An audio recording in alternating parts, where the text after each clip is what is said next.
TV గుంటూరులోని అంబటి రాంబాబు నివాసం నుంచి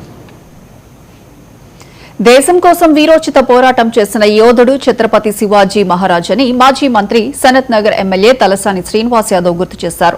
ఛత్రపతి శివాజీ 396వ జయంతి సందర్భంగా సనత్ నగర్ నియోజకవర్గ పరిధిలోని బన్సీలాల్పేట్, రామ్గోపాల్పేట్, సనత్ నగర్, అమీర్పేట్ డివిజన్లో యువత, బీఆర్ఎస్ నాయకులు ఏర్పాటు చేసిన కార్యక్రమాల్లో ఎమ్మెల్యే తలసాని శ్రీనివాస్ యాదవ్ పాల్గొని ఛత్రపతి శివాజీకి నివాళులర్పించారు.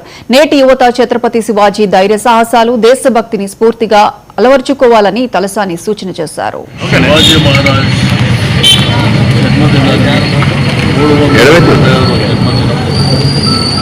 మీకందరికీ తెలుసు, ఆ రోజు మన భారతదేశంలో మొఘల్ సామ్రాజ్యం కట్టేరణ చేసిన సందర్భంలో వీరోచితంగా పోరాడి మన దేశ రక్షణ కోసం తన ప్రాణాలు సైతం తెగించి పోరాడినటువంటి మరి వీరుడు శివాజీ గారు.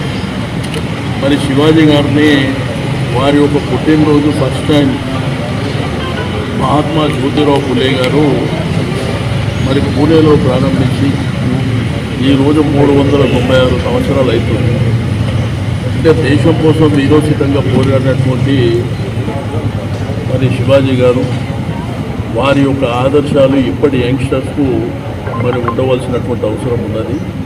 కాబట్టి యావత్ దేశం ప్రపంచంలో శివాజీ జన్మదిన ఉత్సవాలని మరి ఘనంగా నిర్వహించుకుంటున్నటువంటి సందర్భంలో మా ఆర్గనైజర్స్ కూడా నేను అందరికీ మనస్ఫూర్తిగా అభినందనలు తెలియజేస్తూ ఉన్నాను.